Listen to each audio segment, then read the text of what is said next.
melody of my soul, the melody of my mind, the language of my being, the melody of my soul,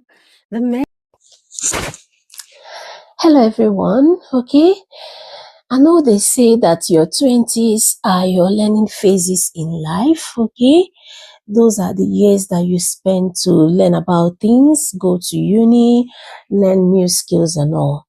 And they also say that your 30s are your earning phases. That's the phase of your life when you start actually earning for a living. Okay, but let's be real. Okay, if you hit the age of 30 without like a financial roadmap, okay, you are now maybe just going to figure it out somehow, okay? Because what happens is that you are not just figuring it out anymore, you are already starting to fall behind, okay? So, but not to worry, your future self is either going to kind of toast you with an expensive champagne or even haunt your dreams because of the choices that you make between the time when you are in your 30s and your 20s as well, okay? The choices that you make, okay? Because of the choices that you make. Very important choices, okay? So today we are trying to make sure that making the choices or the choices we make are right for us, okay? So today we are going to be breaking down 10 non-negotiable financial rules you would need to master in your 20s even. Master in your 20s before even your 30th birthday, or even already if you're in your 30s, you would need to master as soon as possible. And if you're watching this and you're above 30, even in your 40s and 50s, well, you're welcome to still master this if you have not already mastered it, okay? So, let's get diving. Hello everyone, you're welcome back to our YouTube channel just now. This is EY Trudy. If you are a new subscriber here, you're welcome. Feel at home, okay? This channel is all about awareness, okay? We talk about your financial awareness, which is a topic we are dealing on today. We talk about your emotional awareness, your general awareness, basically. And we also talk about the world around you. If there were trending things impacting us, even impacting our awareness, we want to also talk about it here as well. So feel at home. You're in the right place to kind of practice all of that good stuff, okay? Now, for you, if you're meeting me the first time, my name is Eya, and I'm your host, okay, and guide to a holistic life mastery just now, okay? So now, today we are diving into 10 non-negotiable kind of financial awareness or financial skills you need to master before your 30th birthday anyways. So the rule number one, the financial rule number one you need to know, okay, is what I would call the 50-30-20 blueprint of your earning. So when you receive your money, 50-30-20 blueprint. What does that even mean, okay? What does the 50-30-20 blueprint mean? Okay, so first off, the 50-30-20 rule, okay, it is the simplest way you can manage your cash flow. Okay, it's the simplest way you can manage your cash flow without maybe even like feeling like you are living in a cage. Okay, so what does that simply mean? It simply means that 50% of your earning would go to your major expenditures like paying your rent, paying your bills, feeding yourself, just getting by 50% of your earning, okay? So I'm just giving you the breakdown now. And then 30% of it would then maybe go into what we would call maybe like emergency funding, emergency kind of anything else other than the regular bills that you pay, and why 20% will then go down to savings, okay? So that's the first rule that you need to know about how to manage your cash flow. And the other one I will talk about, rule number 2, would be what I describe as your peace of mind, okay? Having that fund which is set aside for emergency, okay? So this is more like build like a 3 months or even 6 months emergency fund. Life doesn't really care about your plans sometimes. Your car may even break down and you didn't plan about it, okay? And maybe even your landlord will maybe even give you like a rise in your rent, even without prior notice sometimes, even though that doesn't happen quite often here, but that's a reality for some people in their 30s. And maybe even, say, for example, or even once in a century event can even happen where it throws the whole world in an emergency situation, okay? And keep this in your high yield just now, okay? Say, for example, if you have like a high yield savings account, you want to keep your emergency funds there, okay? Something that can help you stay afloat for 3 months or 6 months, should there be any unforeseeable circumstance, okay? But it shouldn't be kind of also sitting in a kind of an account where you would accidentally just maybe even go in and start maybe picking it and start spending it when truly is not an emergency. So keep it in a savings account that you can have access to in an emergency. It can even yield you some interest, maybe a high yield savings account, but it shouldn't be an account that you constantly have access to and you can go and be taking the money. Okay.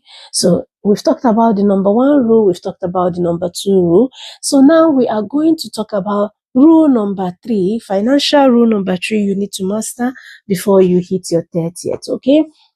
And this is what I would describe as understanding the magic of compound interest.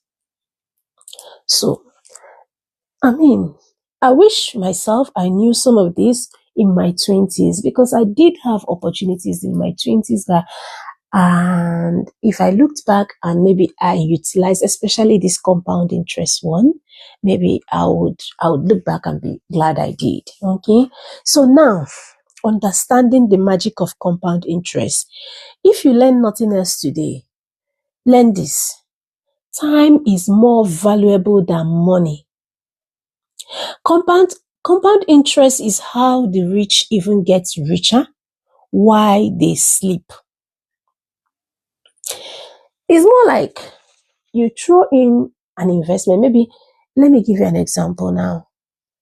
An investment of $100 today that you put in, okay, in 3 years' time, that $100 would not have the same value as $100. It might have even increased in value like $300, okay? So basically, the earlier you start, the less you have to work.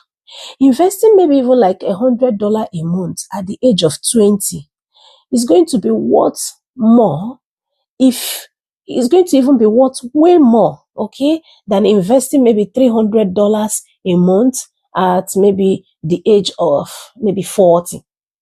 So don't wait for the big salary to come before you start investing, okay?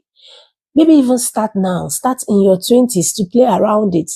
Before you get to your 30s, start investing. When you hit your 30s, start putting money away in investment. Because time can only make it appreciate even while you sleep, okay? So understanding the concept of compound interest, understanding the need to invest early, okay? And the fact that you have time on your side, investing those little money that you get that you don't even have a need for will put you in a better foot in the future. And the rule number 4 would be what I would say, you see, anything bad debt, okay? Kill them before they kill you. Avoid bad debt at all costs, whether it is in your 20s or in your 30s. Avoid bad debt, okay? So the debts kind of, I don't know what, I'll call it the debt avoidance. It's not all debt that is actually bad, okay? A low interest mortgage can be fine in your 20s, in your 30s, but a credit card debt, okay, a huge credit card debt is not okay in your 20s and in your 30s. That's like a financial kind of house fire. You're lighting a house fire because the interest is actually going to take a turn on your earning, okay? If your interest rate is maybe above 8%, you pay that off with every spare cent you have. Okay? You have, because you have to, you can't kind of out invest a 24% APR credit card. You can't out invest it, because the truth is that if the interest rate is so high, higher than 8%, you need to get rid of the debt. You need to pay it down as quickly as possible, because the interest will take a turn on your earning. It wouldn't even give you a breathing space, and you probably will not be able to pay it completely. And now that's about debt, avoiding anything that is bad debt. The other one is don't leave free money on the table. Okay, so you are in your 20s, you are in your 30s, you come across free money. Don't leave it on your table. Say, for example, if your employer offered you maybe like 40K match, say, for example, especially maybe like, let's say pension, work pension just now, they said, if you are not contributing enough to get the full amount, then you are literally maybe even like leaving free money, okay, on the table. So for yourself, when you start working, make sure you're contributing enough so that you can get all the match that your employer is giving you around your pension. And any free money you come across as a young person in your 20s and in your 30s, make sure you're redirecting them to investment just now. So do not, okay, leave free money on the table. Don't take it for maybe granted, okay? Take it when you can and reinvest it as possible. And the number 6, we are going to talk about the financial rule number 6 that you as a young person needs to be intentional about just now, is to beware of what I would describe as a lifestyle creep, okay? Okay, so now you landed a new job, you want to move into the biggest apartment, you want to buy the biggest car, and then you are increasing your overhead cost, your running cost for yourself or for your family for the month, okay? And I know, as you get promoted, your lifestyle shouldn't automatically get more sophisticated with it, okay? Or more expensive to run just because you got like a pay rise at work, okay? Because if every pay rise you get at work goes towards a nicer car, a bigger apartment, then maybe you probably would never have enough to push into investments that would then leave you in a better footing for the greater part of the future, okay? So because what happens is that you aren't actually getting wealthier. You are just becoming more expensive to maintain. Okay. And what if your pay rise goes up and your expenditure goes up, you're not getting wealthier, you're getting more expensive to maintain. Okay. But by all means, buy the things you need. By all means, live the life you aspire for.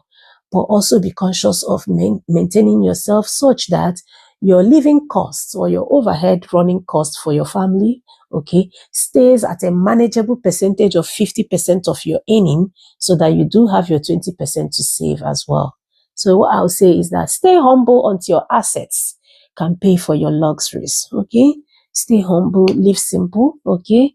Until the assets and the investments you have is then able to kind of afford you paying for a little bit of luxury here and there. Of course, by all means, go for luxury. I'm all for luxury, but don't use all that you have to maintain a luxurious lifestyle. Okay. And now, the rule number 7 is what I'll call the 48-hour rule. I am practicing this. I'm so strict about it this year as well. Okay. I call this like what I call the Amazon Prime antidote. Okay. So before you buy anything that is maybe over £100, that maybe is not like an emergency, it isn't needed emergency, like it's not like emergency, then maybe give yourself 48 hours to think about it. If the excitement that maybe made you want to buy that wears off, okay, and you still want to buy it, then fine, you can buy it. But usually what you realize is that just as you wait for the 48 hours to pass, your logical mind would set in, and you will now not be able to justify the reason why you're going to be spending that £100 or $100 on that item. Okay. So giving yourself that 48 hours to wait before spending that £100 or $100 on that item can mean that you are saving yourself the stress of spending on something that you don't really need. Okay. And the rule number 8 is what I would say, as a young person, please protect your credit score. Okay, it is like your financial GPA just now. Okay, you know how you graduate with a first class or second class upper or third class? Your credit score is your financial GPA. It determines if you're going to get that house or how much it's going to even cost you, or the interest you're going to be getting on some maybe credits that you get or credit facility. So at all costs, make sure you understand how the credit system works and protect it, grow it, protect it, and have an eye on it. Look an eye on it from time to time. Request for your credit profile or summary to be sent to yourself and have a look at it. Okay. And the rule number 9, I would say, is that you need to buy assets and not liabilities. It's simple. Assets would put money in your pocket, and liabilities is going to take away money from your pocket. So before you buy anything, just ask yourself, is this a liability or is this an asset? Is this a want or is this a need? Okay. And even wait for 48 hours to process that and decide if you're going to be purchasing that. Sometimes buying a camera or a good phone can even be an asset if you're going to be earning from it. And then number 10 is what I would say, invest in human capital. The best return on investment you ever get is from learning a new skill that doubles your salary. Okay? Invest in yourself. Invest in a skill that makes you better at work. Invest in human capital, which is yourself here now. So invest in learning new things. Go for further education if you can afford one. Invest in learning things that you love, maybe even playing musical instruments and all. So basically, invest in yourself, invest in your human capital so that it could then give you a better footing at earning more in life. Okay. If I said the last one now, which is not part of the 10, okay, is what I would describe as, think about business. Is there something you can start in your 20s or in your 30s? You've got the time to make the mistakes. You've got the time to go over it and try again and again. Okay. So while you're looking at investments and all that, think about one business, one side hustle you can start quite early as well. Okay. So now you are in your 20s, going into your 30s, or you are in your 30s. One beautiful thing that you have come across this video just now is that, oh my dear, you have all the time in the world to get this rolling, to understand some of these concepts and to imbibe it as well. Okay. So, but don't feel pressured. Okay. No matter what your 30s or your 20s look like, one thing you have is time, which in this video, I had told you that time in itself is more precious than even money. So that being said, this is now time to have a look and do what you can to better your financial future as you grow older. Thank you so much for watching this video just now. Thank you for staying with us. So if you got to this point of this video, please, thank you so much. Okay. If you have not subscribed, why not subscribe with us just now and hit the notification bell so that when we upload our next video, you'll probably be the first to know. Okay. And please even share this video with people in their 30s, in their 20s just now. They will benefit from this, and even share with your loved ones as well, your friends. And like this video, drop us a comment, okay, if you have any questions around the topic of wellness, the topic of gratitude, financial wellness, your mindset, the world around you. If there's a video you would like us to create or a topic you would like us to dive into and talk about it, why don't you drop us a comment just now? Okay. So thank you so much for watching, and I will see you definitely in our next video just now. Okay. Thank you. If it's my little baby, she will say, thank you. Bye bye.